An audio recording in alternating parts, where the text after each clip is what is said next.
It is my pleasure to introduce you to Adele Nelson, our next speaker, who is a doctoral candidate in art history at the Institute of Fine Arts, New York University, from which she received a master's. She is also an adjunct lecturer in the art department of the City College of New York, CUNY.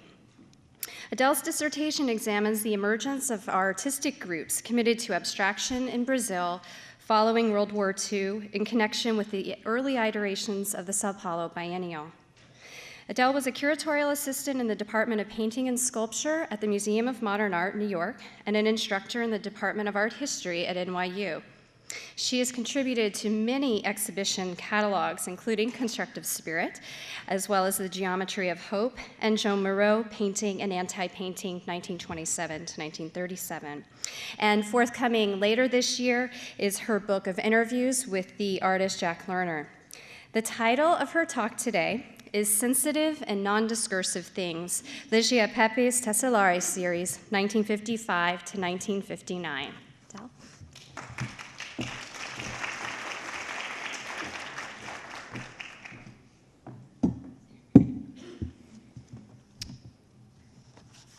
Hi, I wanted to thank Mary Kate so much for her generous invitation to participate in the symposium, as well as her colleagues at the Newark Museum and the Patricia Phelps to Cisneros Collection for supporting the symposium. The title of my talk is Sensitive and Non-Discursive Things, Lygia Pape's Tessellari series, 1955 to 59. To recreate, to form anew in the imagination, is at the core of Brazilian artist Lygia Pape's artistic practice and her telling of the history of her work.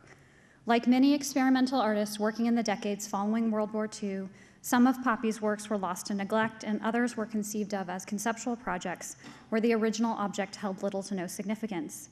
However, in Pape's case, her engagement with the reconstitution of her production exceeded the arguably practical, though eminently complex, manner of reconstructing destroyed works and fabricating new versions of ephemeral ones.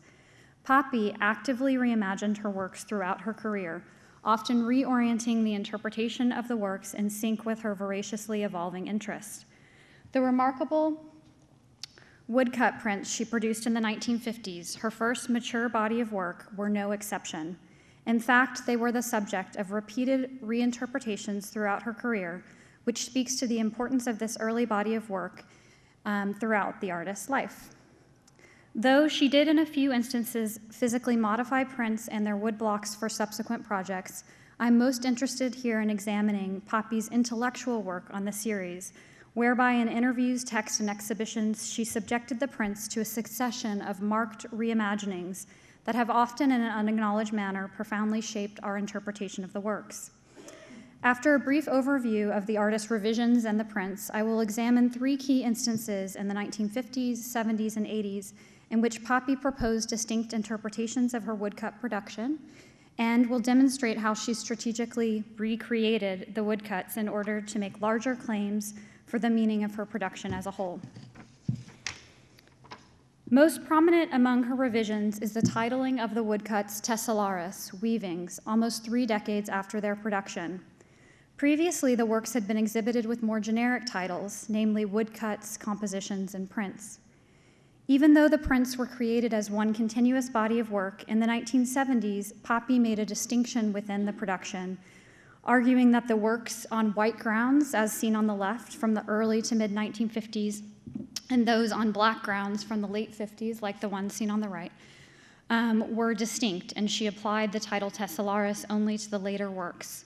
She would subsequently, in 2000, modify this distinction and apply the Tessellaris title to both the white and black ground works. Furthermore, she did not systematically sign or date her prints at the moment of creation, and appears to have assigned dates to many at various times over the course of the half-decade between the work's production in the 1950s and her death in 2004. This practice entailed Pape's periodic reconceiving of the order of the work's production and has resulted in numerous inconsistencies in the dating. For example, works printed from the same block in the family collection on the left and the collection of the Museum of Modern Art of New York on the right are dated 1957 and 59, respectively.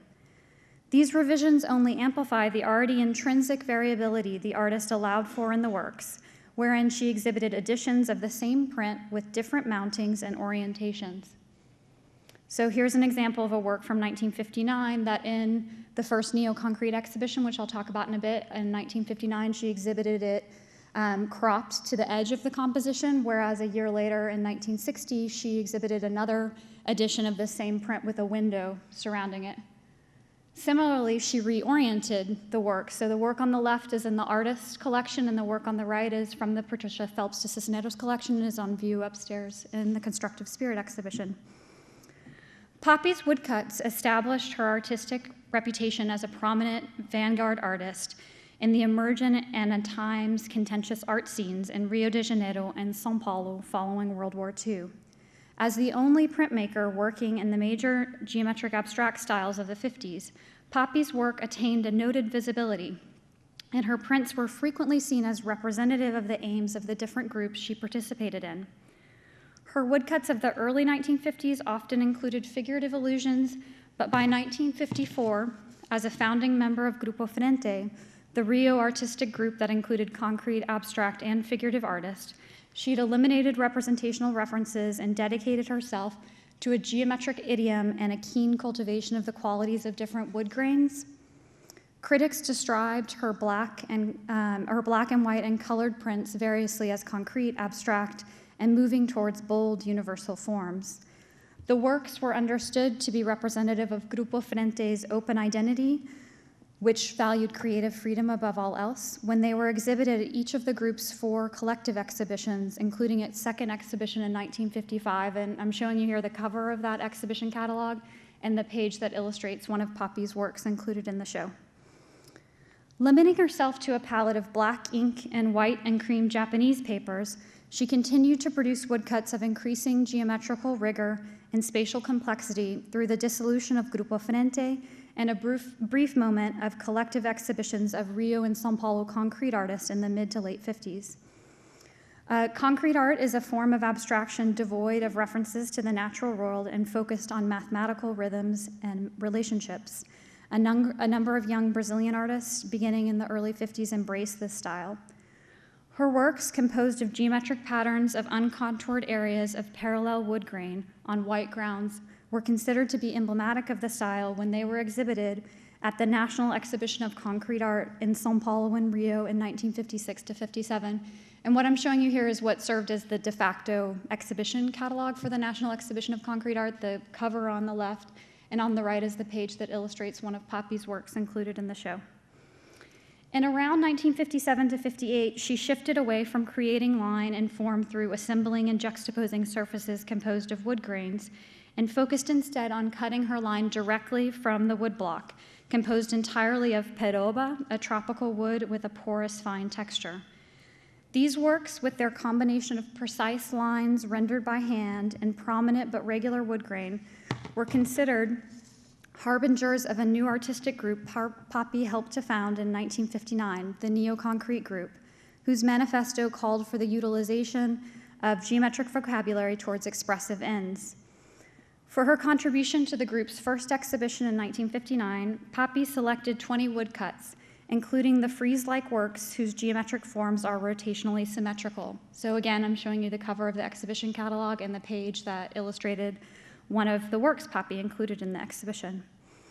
Thus, her woodcuts bridge a decade of monumental change in the Brazilian art world and possess an intriguing threefold parentage as descendants of Grupo Frente, Concrete, and the Neo-Concrete movement.